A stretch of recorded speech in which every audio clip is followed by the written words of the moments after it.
이번 주에는 민족의 고유 명절인 설이 있습니다. 얼마나 좋은 명절입니까? 객지로 나간 식구들이 한자리에 모여서 함께 기뻐하고 교제할 수 있는 날입니다. 그런데 오늘은 거룩한 주일입니다. 하나님 앞에 나와서 예배를 드립니다. 주님의 날을 기억하고 하나님께 예배드리는 기쁨과 즐거움은 세상 어느 명절에서도 찾을 수가 없는 것입니다. 아무리 명절이 좋고 특별한 날이라 할지라도 하나님께 예배를 드리고 하나님을 섬기는 즐거움을 따라올 수 없습니다. 왜 그렇습니까? 하나님이 우리를 구원하셨기 때문입니다. 우리를 마귀의 종에서 하나님의 자녀로 구원하셨습니다. 지옥의 형벌받을 자리에서 천국의 영생 문락의 자리로 인도하셨습니다. 하나님은 지금도 선한 목자이십니다. 앞으로도 우리를 천국까지 인도하실 분입니다.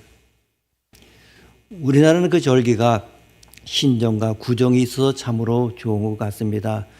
이중과세한다는 그런 얘기도 있습니다만은 이제 새해 전날 이 새해는 어떻게 살겠다 다짐하고 지내오다가 한 몇 주 지나게 되면 그 결심이 무너져 내리는데, 또한 구정이라고 하는 게 딱 다가오니까 그 결심이 무너졌던 것들이 이 구정에 다시 한번 마음을 되새기면서 세워나가게 되는 것입니다.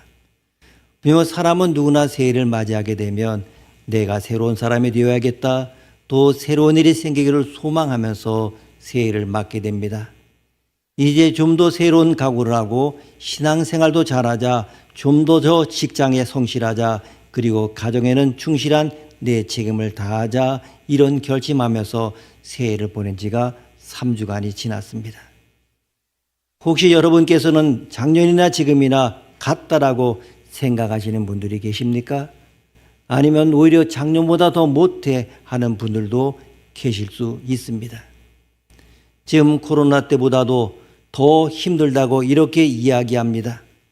그러나 새해가 되면 새롭게 되고자 하는 마음, 그리고 변화를 요구하는 마음 등은 어떤 일을 시작할 때 누구나 다 가지고 시작합니다. 그렇지만 우리가 살다 보면 처음 주먹을 굳게 쥐고 시작한 이것이 어느 순간에 점점점 펴지게 되는 경우가 있습니다. 이러한 실패에 의해서 자기 자신이 미워질 때가 있습니다. 또 자기 자신이 불신스러워질 때도 있습니다. 나가서는 자기 자신을 저주하고 싶어질 때도 있습니다.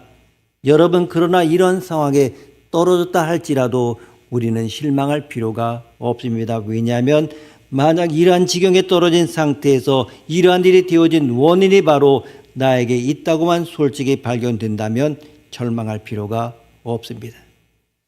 문제는 내가 이렇게 된 원인이 타인 때문이다, 혹은 상황 때문이다, 조건이 좋지 않아서 이러한 지경에 빠졌다라고 생각한다면 문제가 심각합니다. 그러나 이 모든 이유의 원인은 나에게 있다, 이렇게만 여러분에게서 진단할 수 있다고 하면, 원인을 분석할 수 있다고 하면, 책임을 나의 탓으로 돌릴 수만 있다면 여러분은 전혀 걱정할 것이 없습니다. 만약에 이러한 마음을 갖고 있다고 하면 앞으로의 미래의 무한한 발전과 변화와 그리고 좋은 새로운 자기의 인격이 형성될 수가 있습니다. 여러분, 신앙생활이라고 하는 것은 자기 성찰이 아주 중요합니다. 혹 남의 탓에 내가 이러한 일이 이루어졌다고 하더라도 상황과 조건 때문에 어쩔 수 없이 이렇게 됐다 할지라도 자기에게 책임을 돌릴 수 있다면 이것은 지혜로운 사람이요 믿음의 사람인 것입니다. 내 책임이라고 확실하게 진단만 된다면 겸손해집니다.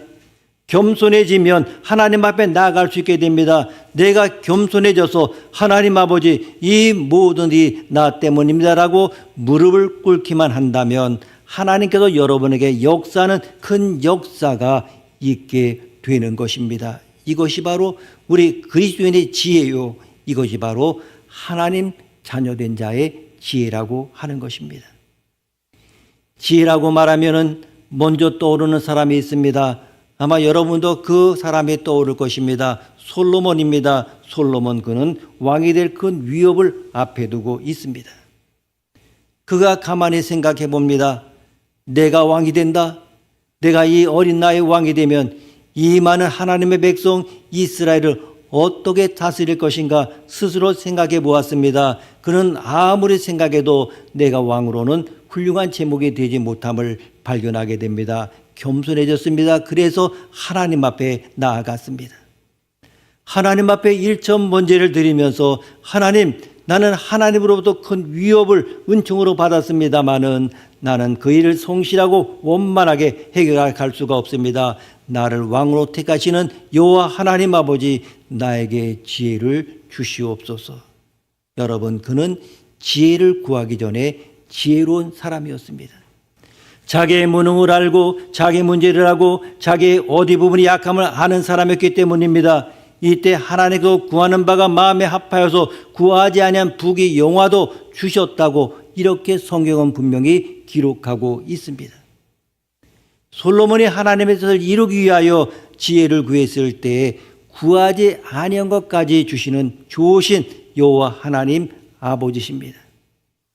하나님, 제가 부족합니다. 주신 아름다운 시간을 허비하고 나왔습니다. 하나님께서 이 세에 나에게 이루실 뜻이 있을 텐데 왜 나는 하나님의 뜻에 합당하지 않게 살아왔는지 이 부족함을 돌아보옵소서라고 여러분께서 만약 하나님께 이 시간부터 기도하시기만 하면 솔로몬에게 주시던 그 은총의 응답이 여러분에게도 함께 하실 줄 믿습니다. 여러분, 기도하기 전에 이것만큼은 꼭 기억해 주시기를 바랍니다. 기도는 하나님께 드리는 것입니다. 과학은 하나님의 창조의 모든 원리를 하나하나 발견해냅니다. 우리는 이전에 만지지 못하고 보이지 않으면 존재하지 않는다, 이렇게 생각하고 살았습니다. 그러나 과학이 발달해가면서 지금은 내 얼굴이, 내 음성이 지구의 반대편까지 전송이 되고 있습니다. 전파는 내 눈에 보이지 않지만 그 전파는 큰 일을 하고 있는, 틀림없이 존재하는 존재입니다. 이제는 과학은 점점 존재하지 않다고 하던 것들 존재한다, 이렇게 증명해 주고 있습니다. 하나님이 내 눈에 보이지 않는다고 해서, 하나님께서 내 손에 잡히지 않는다고 해서, 하나님의 음성이 내게 들리지 않는다고 해서 하나님이 계시지 않는다고 하는 사람은 비과학적인 사람입니다. 내가 두 손을 모으고 무릎을 꿇고 여호와 아버지 하나님, 주께 기도하기 시작할 때 하나님은 나의 가장 가까이 오셔서 여러분의 기도를 낱낱이 들어주시는 줄 믿습니다. 여러분, 어느 종교치고 기도가 없는 종교는 없습니다.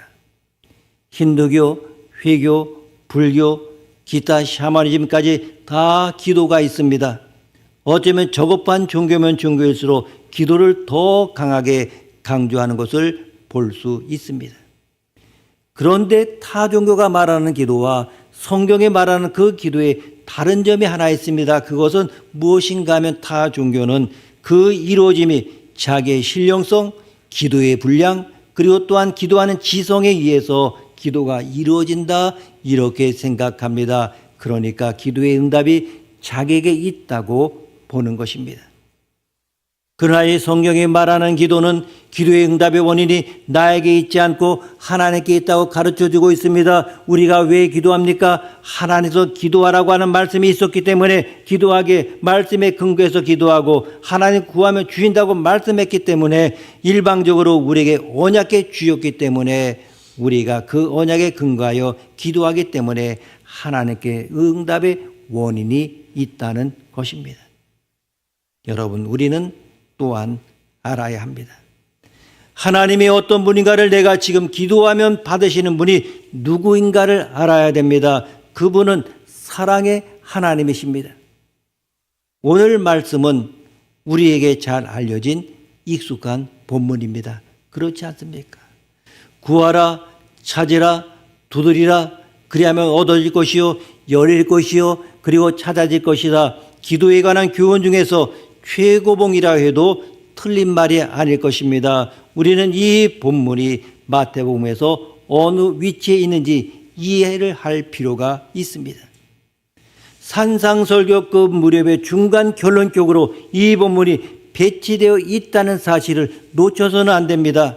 산상설교는 크게 두 가지 내용을 다루고 있습니다.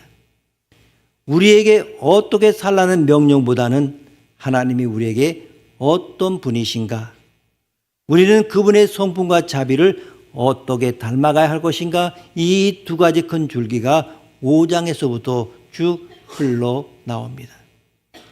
그러네 오늘 기도에 관한 교훈을 이야기하다가 12절에 그러므로라는 말과 함께 결론을 내리고 있습니다. 무엇인지 남에게 대접을 받고자 하는 대로 너희도 남을 대접하라. 이것이 율법이요 선지자니라. 이렇게 되어 있습니다. 그렇다면 이것이 앞에 구하라, 두드리라, 찾으라는 그 내용과 악귀가 맞지 않는 듯한 느낌이 들 수밖에 없습니다. 9절에서 11절 말씀 함께 읽습니다. 9절에서 11절입니다. 너희 중에 누가 아들이 떡을 달라 하는데 돌을 주며 생선을 달라 하는데 뱀을 줄 사람이 있겠느냐? 너희가 악한 자라도 좋은 것으로 자식에게 줄 알거든 하물며 하늘에 계신 너희 아버지께서 구하는 자에게 좋은 것으로 주시지 않겠느냐? 아멘. 이 말씀은 마태복음 5장부터 7장까지 내용은 바로 이 12절에 나오는 결론을 이야기하기 위한 것입니다. 12절을 세번역 성경으로 보게 되면 그러므로 너희는 무엇이든지 남에게 대접을 받고자 하는 대로 너희도 남을 대접하여라. 이것이 율법과 예언서의 본뜻이다. 아멘. 이것이 율법과 예언서의 본뜻이라고 합니다. 최종적인 결론이 바로 이 얘기를 하고자 했던 것입니다. 산상설교 끝 무렵에서 가장 중요하게 강조하고자 하는 본뜻이라고 하는 이야기입니다. 그 앞에 구하라, 찾으라, 두드리라는 말과 아들 이야기와 생선 이야기, 둘 이야기가 나오는 것은 이 본뜻을 드러내기 위한 하나의 설명입니다. 우리가 이렇게 기도하라는 주제를 가지고 이야기를 이어가고 있습니다. 계속해서 이제 매주일마다 기도에 대한 이야기를 하고 있고, 그리고 신년 특별 새벽 기도회 때 요나서에 대해서 설명을 드렸습니다. 이 요나서는 거꾸로 읽어야 되는 책이라고 말씀을 드렸습니다. 요나는 아수르가 너무나 싫어서 니느웨 성에 복음을 전하기를 원치 않았습니다. 그 요나의 행동과 태도를 통해서 하나님은 역설적으로 이스라엘의 불순종과 폐역함을 고발하십니다. 그렇게 대충 복음을 전파했는데도 니느웨 성 사람들은 짐승까지 금식하면서 회개하고 돌아왔습니다.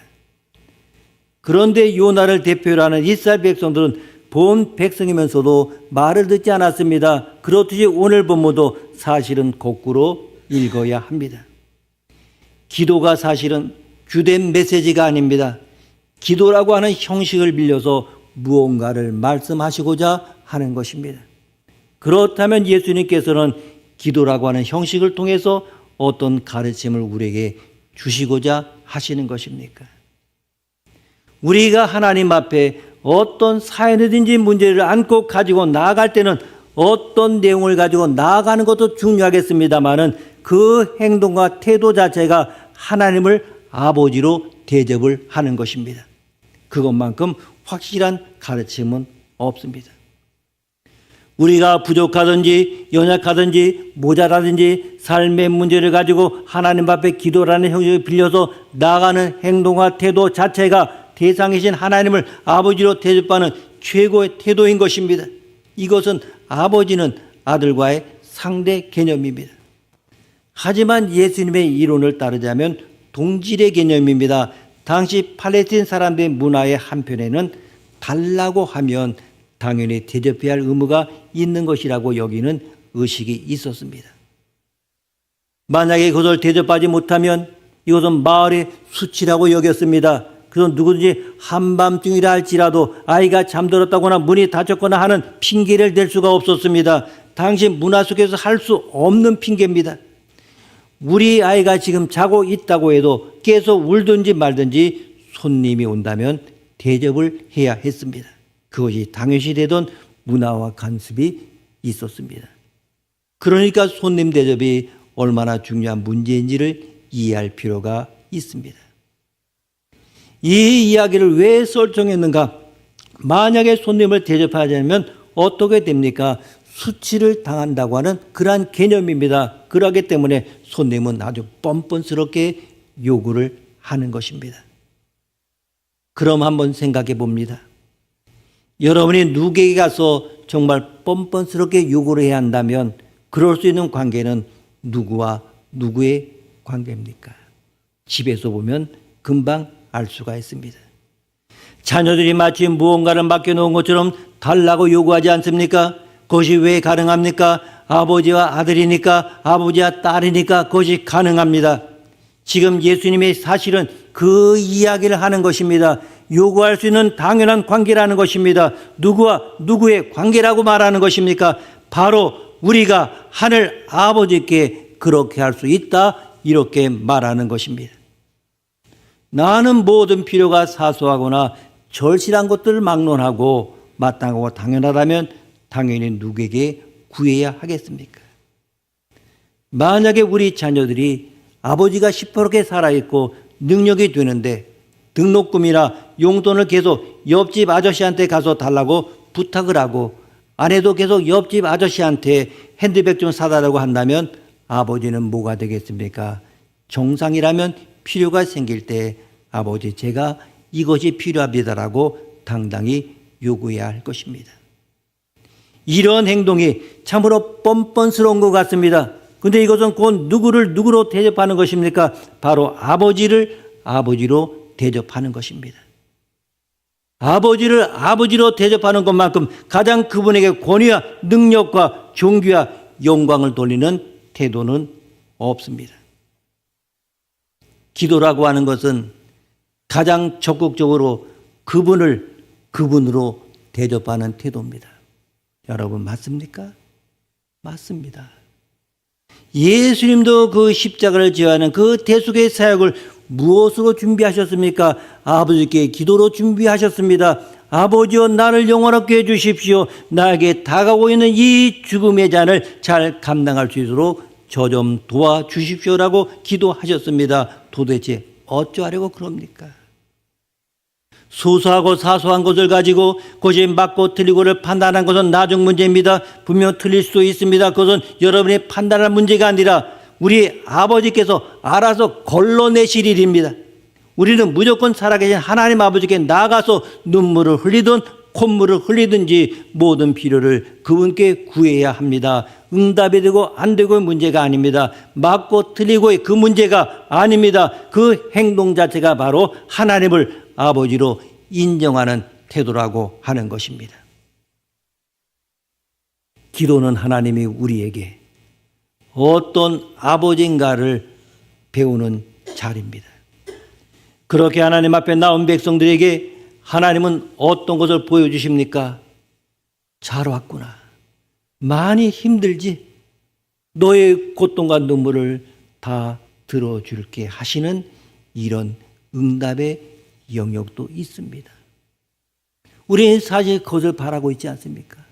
너무나 지쳤습니다. 너무나 힘듭니다. 그러니 그래 잘 왔다. 내가 너를 내 마음 안다. 내 소원이 무엇이냐? 이렇게 위로하며 격려하는 주님의 음성 들어야 되죠. 그러나 그 과정을 통하여 하나님이 우리에게 정말로 가르쳐 주시고 싶은 것은 하나님은 우리에게 어떤 아버지인가 그것을 열어주시고 제시해 주시고 깨닫게 하시고 배우도록 하시는 것이 더 큰 응답입니다. 그래서 오늘 본문은 어떻게 설명했는지 보면은 7절과 8절을 보게 되면 아버지가 아들에게 이렇게 한다는 내용을 담고 있습니다. 7절 8절 말씀 함께 읽습니다. 7절 8절입니다. 구하라 그리하면 너에게 주실 것이요 찾으라 그리하면 찾아낼 것이요 문을 두드리라 그리하면 너에게 열릴 것이니 구하는 이마다 받을 것이요 찾는 이는 찾아낼 것이요 두드리는 이에게는 열릴 것이니라. 아멘. 하나님이 아니 아버지가 아들에게 이렇게 한다는 것입니다. 이것은 하나님이 우리를 아들로 대접해 주시는 행위입니다. 그것을 강화시켜서 이렇게 설명합니다. 9절에서 11절 말씀 함께 읽습니다. 9절에서 11절입니다. 너희 중에 누가 아들이 떡을 달라 하는데 돌을 주며 생선을 달라 하는데 뱀을 줄 사람이 있겠느냐? 너희가 악한 자라도 좋은 것으로 자식에게 줄 알거든 하물며 하늘에 계신 너희 아버지께서 구하는 자에게 좋은 것으로 주시지 않겠느냐. 아멘. 여기에서 강조하고 싶은 것은 기도하면 받는다가 초점이 아니고 하나님은 우리의 아버지로서 우리를 아들로 대접하신다는 것입니다. 앞서 말한 바와 같이 기도는 우리가 그분이 어떤 아버지인지를 배우고 경험하는 자리입니다. 그 아버지는 우리에게 이렇게 넉넉하시고 부유하시고 자유로우시고 우리의 못남과 잘남을 구분하지 않으시고 창조주 하나님께서 친히 나에게 아버지가 되셔서 아들로 대접하신다는 것입니다. 기도는 첫 번째로 하나님을 아버지로 대접하는 최고의 태도입니다. 그리고 두 번째는 하나님이 우리에게 어떤 아버지임을 배우는 자리입니다. 하나님은 그 엎드린 자녀에게 어떤 아버지인지를 가르쳐 주십니다. 그래서 기도하지 않는 백성은 그리스도인이 아니라는 바운주의 말이 틀린 말이 아닙니다. 11절 말씀 함께 읽습니다. 11절입니다. 너희가 악한 자라도 좋은 것으로 자식에게 줄 알거든 하물며 하늘에 계신 너희 아버지께서 구하는 자에게 좋은 것으로 주시지 않겠느냐. 아멘. 하나님이 아니고 하늘에 계신 너희 아버지라고 합니다. 이 설명이 어떤 설교의 연장선상입니까? 바로 산상설교였습니다. 산상설교가 5장부터 시작되는데 전부 내가 긍휼히 여기면 나도 긍휼히 여겨지고 내가 죄를 용서하면 나도 죄를 용서해주고 내가 자비를 베푸면 나도 자비롭게 너를 대접해 주겠다고 하는 그런 이야기입니다. 그런 설명 끝에 등장하는 이 기도 이야기는 기도란 무엇인가를 설명하기 위한 것이 아니라 기도라고 하는 형식을 통해서 아버지의 속성을 설명하시고자 하는 것입니다. 12절 말씀 함께 읽습니다. 12절입니다. 그러므로 무엇인지 남에게 대접을 받고자 하는 대로 너희도 남을 대접하라. 이것이 율법이요 선지자니라. 아멘. 기도하면 얻는다는 것에 초점이 됩니까? 우리는 예수님의 산상설교를 통하여 긍휼, 죄에 대한 용서라는 덕목으로 하나님이 우리를 어떻게 대접하시는가에 대해서 들었습니다. 그러기 때문에 남에게 대접을 받고자 하는 대로 너희도 남을 대접하라. 선지서의 율법의 대강령이 무엇입니까? 하나님을 사랑하고 이웃을 내 몸과 같이 사랑하라. 이것이 율법의 강조점입니다. 그래서 우리는 이 12절의 내용을 거꾸로 이해해서는 안 됩니다. 그러니까 오늘 이 전체 내용은 사실상 기도를 형식으로 빌렸습니다만 그 기도 속에 담겨있는 하나님의 성품 그리고 그분이 우리를 어떻게 대우해 주셨는지를 설명하고 있습니다. 그것처럼 그러므로 남에게 대접을 받고자 하는 대로 너희도 죄의 용서를 받지 않았느냐? 긍휼함을 받지 않았느냐? 당연히 그런 하나님의 백성이 되었다고 하면 아버지가 너희를 그렇게 대접하듯이 너희도 이웃을 그렇게 대접해야 하지 않겠느냐, 이런 설명을 하고 있는 것입니다. 가난한 자를 도와주는 것은 하나님께서 우리에게 꾸는 것이라고 했습니다. 하나님이 우리에게 꾸어 가셨다면 그분이 우리에게 물리적인 계산을 하더라도 갚으시지 않겠습니까? 반드시 갚아주십니다. 왜 걱정하십니까? 주님이 갚아주십니다. 이 땅에 원통한 일을 겪은 자, 먹을 것이 없어 헐벗은 자, 미래가 없어 그 미래가 현재 분사형 마냥 끊임없이 지속적으로 반복되는 인생들이 우리 주변에 얼마나 많이 있습니까? 프랑스에서 전해지는 실제로 있었던 이야기입니다. 어떤 형제가 시골에서 파리를 향하여 가던 중에 지나가는 마차를 세웠습니다. 그런데 동생만 마차를 태우고 형은 그 뒤에서 마차를 따라갔습니다. 마차에는 10여 명의 사람들이 타고 있었습니다. 처음에는 무심코 보다가 누군가가 뒤에 따라오는 형을 보고 저 아이는 누구냐고 이렇게 물었습니다. 아무런 대답이 없자 아니 누군데 계속해서 마차를 따라오는 거야 라고 또 물었습니다. 그때 동생이 대답했습니다. 저 사람은 우리 형입니다. 둘이 함께 마차를 탈 돈이 없어서 형이 내가 어리니까 내가 마차를 타고 나는 뒤를 따라가겠다고 해서 지금 저렇게 따라오고 있는 것입니다. 동생의 말에 모두가 감동을 받았습니다.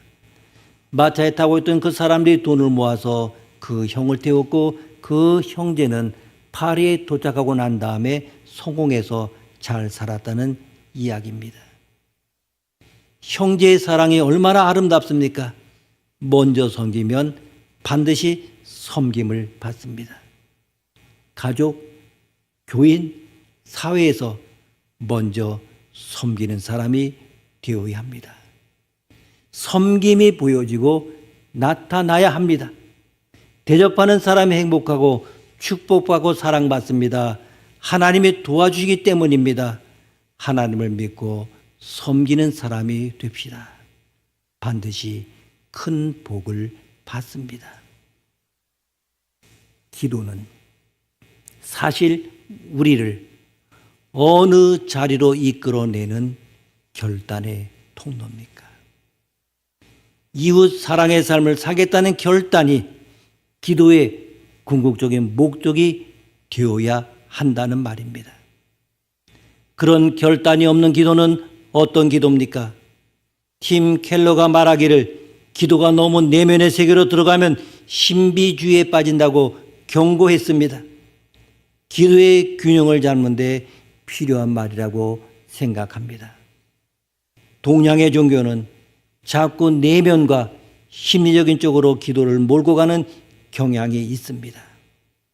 기도는 오히려 지금 주님의 가르침처럼 그 기도를 통하여 아버지가 누구이신지를 배우고 아버지를 아버지로 대접하는 최고의 적극적인 태도이면서 동시에 그 기도는 마지막 진짜 결론이 이웃 사랑으로 나아가는 결단의 행위여야 합니다. 사랑하는 여러분, 설 명절이 있고 설 연휴가 시작이 되었습니다. 믿음의 사람은 어떻게 해야 됩니까? 내가 먼저 앞장서서 기도하고 믿고 대접을 하는 것입니다. 좋은 것을 주시는 하나님을 잘 섬김으로 더 좋은 것을 받는 우리 모두가 되기를 축복합니다. 기도하시겠습니다.